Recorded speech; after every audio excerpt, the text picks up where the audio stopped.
Brazil drugs container case ఏమైంది అని చెప్పేసి ఇక్కడ ఒక టాపిక్ వస్తున్నది. బొత్స గారు నిలదీస్తున్నారు. ఎవరిని? షర్మిల గారు ఎవరిని? మీలాగా ప్రతిపక్షాన్ని కాదు, ప్రతిపక్షాన్ని విమర్శిస్తలేడు, పాలకపక్షాన్ని విమర్శిస్తున్నాడు బొత్స గారు. అది కనీస నైతిక ధర్మం. ఆ నైతిక ధర్మాన్ని పాటించని మీరు రాజకీయాలకు పనికిరారండి. నా మాట వినండి. వేరేమన్నా బిజినెస్ చూడండి, చూస్తే అందులో మీరు బాగా డెవలప్ అవ్వచ్చు. కన్స్ట్రక్షన్, పెద్ద పెద్ద బిజినెస్లు ఉన్నాయి కదా. అది ఇక్కడ చూసుకుంటే drugs Brazil drugs container case ఏమైంది అని చెప్పేసి ఇక్కడ బొత్స గారు అడుగుతున్నారు.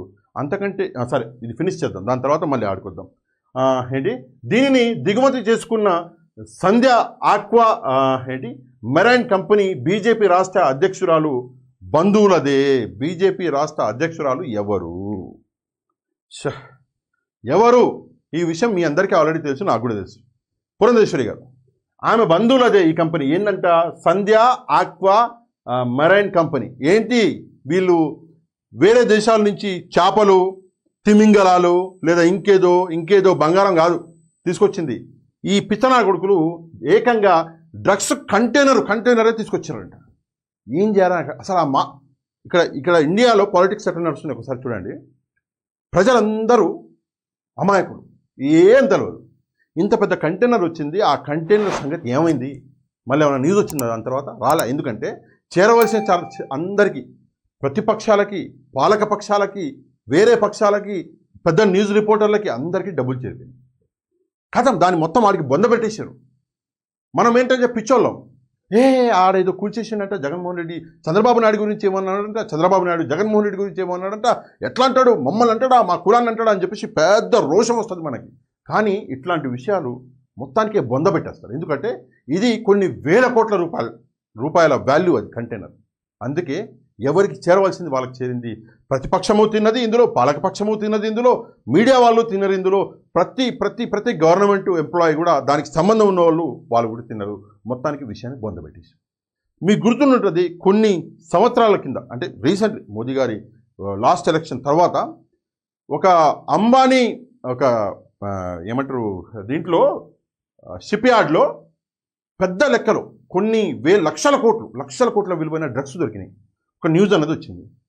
దాన్ని సీజ్ చేసినాము. అది అసలు ఆ కేసు ఏమైంది? ఇంతవరకు అసలు దాని గురించి మాట్లాడినోడే లేడు. ఎందుకు మాట్లాడినోడు లేడంటే ఆ కంటైనర్ యొక్క వాల్యూ ఎంతో తెలుసా మీకు? ఆ కంటైనర్ వాల్యూ ఈ దేశ బడ్జెట్ కంటే, రాష్ట్రం అంటలేను రాష్ట్రం అంటలేను, మళ్ళీ కొంచెం జాగ్రత్తగా వినండి, ఈ దేశ బడ్జెట్ కంటే ఆ కంటైనర్ వాల్యూ ఎక్కువ. అందుకే ఆ విషయాన్ని మొత్తానికి బొందబెట్టేసి ఏదో 20,000 కోట్లు 40,000 కోట్లు అని నోటికి వచ్చిన ఒక వాల్యూ చెప్పేసి అసలు ఆ కేసు ఉందా లేదా తెలియదు. మనం అమాయకులు. మనం ఏం చేస్తాము? పొద్దున్న లేచి న్యూస్ పేపర్లు చదువుతాము, టీ తాగుతాము, ఇంత బ్రేక్ఫాస్ట్ చేస్తాము, మన పని చేసుకుంటాము, ఏదో న్యూస్ పేపర్లో వచ్చింది నిజమని నమ్మేస్తాం. కానీ అసలు కథ ఇది. కొన్ని వేల కోట్ల రూపాయలు చేతులు మారినాయి. సరే, ఇక్కడ ఏమంటున్నాడో చూద్దాం.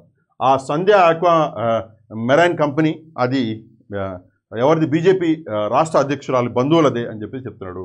25,000 కోట్లు అంటే చిన్న విషయం కాదు. రాష్ట్ర సర్కారు విచారణ జరపాలి. ఇక్కడ మన బొత్స గారిని కూడా నేను ఒక ప్రశ్న అడగాలి. బొత్స గారు, రాష్ట్ర సర్కారు విచారణ జరపాలంటే ఇది జరిగింది మీరున్నప్పుడు, సరే ఎలక్షన్లు అప్పుడు నడుస్తుండే, అది వేరే విషయం. కోడ్ ఉన్నప్పుడు మీరు ఏ పార్టీకి ఎంత దూరం విచారణ అనేది తీసుకెళ్ళారు, ఆ విషయం కూడా మీరు చెప్తే బాగుండు.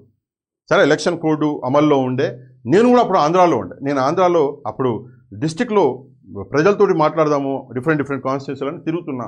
అప్పుడు వచ్చిన న్యూస్ ఇది. సరే, మీ ఎలక్షన్ కోడ్ ఉన్నప్పుడు అది ఎలక్షన్ కమిషన్ కిందికి రాష్ట్రం ఉండే, మీ దగ్గర ఏం పవర్లు లేకుండే విషయం నిజమే. కానీ అప్పటిదాకా అప్డేట్ ఏంది, అది కూడా మీరు చెప్తే బాగుంటుంది. చెప్తాడేమో, నెక్స్ట్ పేజీలో ఉందంటే ఆడికి పోదాం, చూద్దాం. ఇక్కడ చూస్తే 25,000 కోట్లు అంటే చిన్న విషయం కాదు, రాష్ట్ర సర్కారు విచారణ జరపాలని చెప్పేసి చెప్తున్నాడు. ఉత్తరాంధ్ర ఎంపీలు పార్లమెంట్లో ప్రశ్నించాలి. మాజీ మంత్రి బొత్స సత్యనారాయణ. మిగతాది మొత్తం 3వ పేజీలో ఉందంట. పార్లమెంట్లో ఏం చర్చిస్తారు? బొచ్చు చర్చిస్తారు. 25,000 కోట్ల రూపాయల కంటైనర్ అంటే దాని వాల్యూ కమ్సే కమ్ 1,00,000 కోట్లు ఉంటుంది. 1,00,000 కోట్లు ఉంటే 25 కోట్లని చూపిస్తారు. ఇక 1,00,000 కోట్ల వాల్యూ ఉన్న కంటైనర్ గురించి ఎవడి మాత్రం ఏం చర్చిస్తాడు? ఎంతెంత డబ్బులు అందాలో అందరికీ అన్నీ ఉంటాయి. సరే, ఇక్కడ చూసుకుంటే నెక్స్ట్ ఇదే విషయాన్ని నెక్స్ట్ పేజీలో మాట్లాడుతున్నాడు బొత్స గారు. ఏడున్నాడు? సారీ, అంత పెద్ద మనిషి ఇంత చిన్న ఫోటో వేస్తే మనకు కనిపిస్తాడు ఈయన. సరే, బ్రెజిల్ డ్రగ్స్ కంటైనర్ కేసు ఏమైంది అని చెప్పేసి ఓ విషయం అడుగుతున్నాడు మాజీ మంత్రి బొత్స గారు. ఏమడుగుతున్నాడు, ఈయన ఏం చేసిండు ఏమైనా చెప్తాడేమో చూద్దాం. ఓకే, ఎన్నికల సమయంలో బ్రెజిల్ దేశం నుంచి విశాఖ పోర్టుకు అక్రమంగా వచ్చిన మాదక ద్రవ్యాల కంటైనర్ కేసు ఏమైందో రాష్ట్ర ప్రభుత్వం విచారణ చేపట్టాలని మాజీ మంత్రి బొత్స సత్యనారాయణ డిమాండ్ చేశారు. సుమారు 25,000 కోట్ల చొప్పున 1000 బ్యాగుల 1000 బ్యాగుల సరే చూద్దాం 1000 బ్యాగుల మాదక ద్రవ్యాల సరుకు కంటైనర్లో విశాఖ పోర్టుకు రాగా దీనిని సిబిఐతో పాటు ఇంటర్పోల్ పట్టుకున్న విషయాన్ని బొత్స గుర్తు చేశారు. గతంలో తాము అధికారంలో ఉన్నందున రాష్ట్ర ప్రభుత్వమే చేసిందని ఆరోపణలు కూడా చేశారు. ఓకే చేశారన్నారు. నిజానికి ఈ వ్యవహారంలో బీజేపీ రాష్ట్ర అధ్యక్షురాలు రాలి బంధువులకు చెందిన సంధ్య ఆక్వా ఎక్స్పోర్ట్ లిమిటెడ్ సంస్థ దిగుమతి చేసుకుందన్న ఆరోపణలు వచ్చాయని బొత్స గుర్తు చేశారు. ఆరోపణలు వచ్చినాయంట, దాన్ని గుర్తు చేశాడు. మంచి పని చేశాడు. ప్రస్తుతం పార్లమెంటు సమావేశాలు జరుగుతున్నందున ఈ మొత్తం వ్యవహారాన్ని విచారణ చేపట్టడంతో పాటు ఉత్తరాంధ్రకి చెందిన ఎంపీలు దీనిపై పార్లమెంట్లో ప్రశ్నించాలని ఆయన డిమాండ్ చేశారు. 25,000 కోట్ల సంబంధించిన వ్యవహారంపై వాస్తవాలు ఏమిటి, ఇందులో ఎవరి పాత్ర ఉంది, నిందితులను ఎందుకు ఉపేక్షిస్తున్నారో తెలియాల్సిన అవసరం ఉందని, దీన్ని చిన్న విషయం కాదని బొత్స సత్యనారాయణ గారు చిన్న విషయం కాదని చెప్తున్నాడు. సరే, ఇప్పుడు ఫైనల్గా చెప్తే ఏంటంటే 25,000 రూపాయల ఒక కంటైనర్ ఆ బ్యాగులో ఉన్నాయంట. ఆ కంటైనర్లో బ్యాగులు ఉన్నాయంట మళ్ళీ డ్రగ్స్లు. అయితే సరే 25 కోట్లు వాళ్ళంటున్నారు, 1,00,000 కోట్లు కూడా ఉండొచ్చు. దీని మొత్తాన్ని విషయాన్ని దాచిర్రు, దీన్ని ఉత్తరాంధ్ర ఎంపీలు ప్రశ్నించాలని చెప్పేసి చెప్తున్నాడు. వీళ్ళు ఏం చేసారు మరి, అట్లీస్ట్ అప్పుడు ప్రభుత్వం అన్నది సరే వీళ్ళు నడపలేదు, మన ఎలక్షన్ కమిషన్ చేతిలో ఉంది రాష్ట్రం, కానీ అట్లీస్ట్ ఏంటి అప్డేట్ అంటే సిబిఐ, దాంతోపాటు ఇంటర్పోల్ అంటే అది వేరే దేశాలకు సంబంధించిన సంస్థ కూడా కాబట్టి ఇంటర్పోల్ కూడా ఉంది అని చెప్పేసి చెప్తున్నాడు. సరే, విశాఖలో డ్రగ్స్ దిగుమతి అనేది లేదు ఇక్కడ కూడా అంటున్నాడు. సరే, దేశంలో ఎక్కువగా డ్రగ్స్ దిగుమతి అయిన చరిత్ర గుజరాత్, మహారాష్ట్రలో ఉన్న పోర్టులకి ఉంది తప్ప ఏపీలో ఇలాంటి సంఘటన జరగలేదని బొత్స స్పష్టం చేశారు. అంటే ఆంధ్రప్రదేశ్లో ఇంతవరకు ఇట్లా జరగలేదయా, మొదటిసారి జరిగినది అని చెప్పేసి అంటున్నాడు బొత్స గారు. సరే, ఇటువైపు వస్తా. మరి విశాఖలో తొలిసారి ఇలాంటి ఘటన చోటు చేసుకున్నప్పుడు అధికార పార్టీకి చిత్తశుద్ధి ఉంటే స్థానిక నాయకత్వం రాష్ట్ర ప్రభుత్వాన్ని, ఎంపీలు పార్లమెంట్లో ఈ అంశాన్ని లేవనెత్తి విచారణకు డిమాండ్ చేయాలని సూచించారు. మంచి పని చేసినావన్నా, నువ్వు సూచించింది మంచి పనే, అట్లనే చేయాలి. ఏం చేయాలి అంటే ఎంపీలు ఈడ ఎమ్మెల్యేలు ఈడ అసలు జరిగింది ఏంది కథ అని చెప్పేసి ఒకసారి తెలుసుకోవాలిగా. ఇప్పుడు సిబిఐ ఉండే అంటున్నావు, మరి సిబిఐ ఏం చేస్తున్నది, మరి ఇక్కడ ఇంటర్పోల్ అంటివి, ఆ ఇంటర్పోల్ ఏం చేస్తున్నది ఒకసారి చూసుకోవాలి, బాధ్యత మనదే. ఇక్కడ చూసుకుంటే ఈ విషయంలో ఏ పార్టీ మీద బురద జల్లడం లేదని, రాష్ట్ర శ్రేయస్సు దృష్ట్యా విచారణ చేపట్టాలని విజ్ఞప్తి చేస్తున్నామన్నారు. అంటే ఏ పార్టీ మీద మేము బురదలు జల్తలేము, సరే అది బీజేపీ పార్టీ చీఫ్ అయినటువంటి పురంధేశ్వరి గారి ఫ్యామిలీ, అంటే ఫ్రెండ్సో ఫ్యామిలీయో తెలిసిన వాళ్ళది ఆ కంపెనీ అయినప్పటికీ కూడా రాజకీయంగా దీన్ని తీసుకోకండి, ఈ విషయం రాష్ట్ర శ్రేయస్సు కోసం అని చెప్పేసి ఒక మంచి మాట అంటున్నాడు. ఓకే, ఇక్కడ కింద చూసుకుంటే టీడీపీ సిట్ దర్యాప్తును కొనసాగించాలి, స్పెషల్ ఇన్వెస్టిగేషన్ టీమ్ సిట్ అని చెప్పేసి ఉంటుంది, దాన్ని కొనసాగించాలి. ఓకే, ఇలా ఉంటే ఎన్నికలైన దగ్గర నుంచి భూ అక్రమణాలు జరిగాయని కొందరు ఈరోజు చెప్పడం మర్చిపోయినా మీకు, నేను చదవడంలో ఏమన్నా అటు ఇటు అయితే నన్ను క్షమించాలి. ఈరోజు 7వ రోజు, నాకు 10 రోజులు టైం ఇవ్వండి అని ముందుగానే మీకు చెప్పిన, 7వ రోజు కాబట్టి అక్కడికి ఈరోజు ఫాస్ట్గానే వెళ్తుంది, అయినా కూడా నన్ను క్షమించాలి. ఇప్పటిదాకా చెప్పలే కదా, వీడియో స్టార్ట్ అయినప్పటి నుంచి క్షమాపణలు కోరలేదు, ఈసారి ఫస్ట్ టైం కోరుతున్నాయి ఇప్పుడు. ఓకే, నెక్స్ట్ చూసుకుంటే ఎన్నికలైన దగ్గర నుంచి భూ ఆక్రమణలు జరిగాయని కొందరు, మరికొందరైతే దశపల్లా భూములు దోపిడీకి గురయ్యాయంటూ ఆరోపణలు చేసిన విషయాన్ని బొత్స ప్రస్తావిస్తూ, ఓకే, హుదూద్ తుఫాను తర్వాత ఆ రోజు టీడీపీలో ఉన్నవారే భూ కుంభకోణాలపై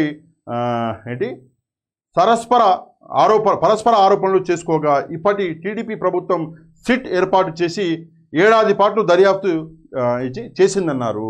అప్పటి ప్రభుత్వం సిట్ని ఏర్పాటు చేసింది. అయితే ఆ ప్రభుత్వం దర్యాప్తుకు సంబంధించి టర్మ్స్ ఆఫ్ కండిషన్స్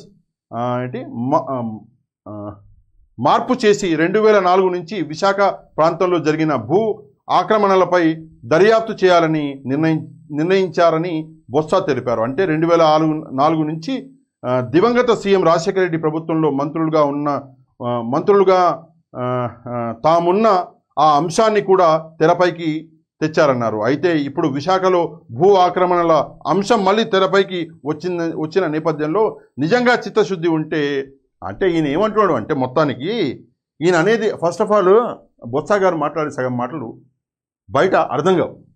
ఇది నిజాలండి, నేను మాట్లాడినా కూడా కొంతమందికి అర్థం కాదు, ఎందుకంటే నా వాయిస్ అనేది కొంచెం లా ఉంటుంది కాబట్టి అర్థం కావు.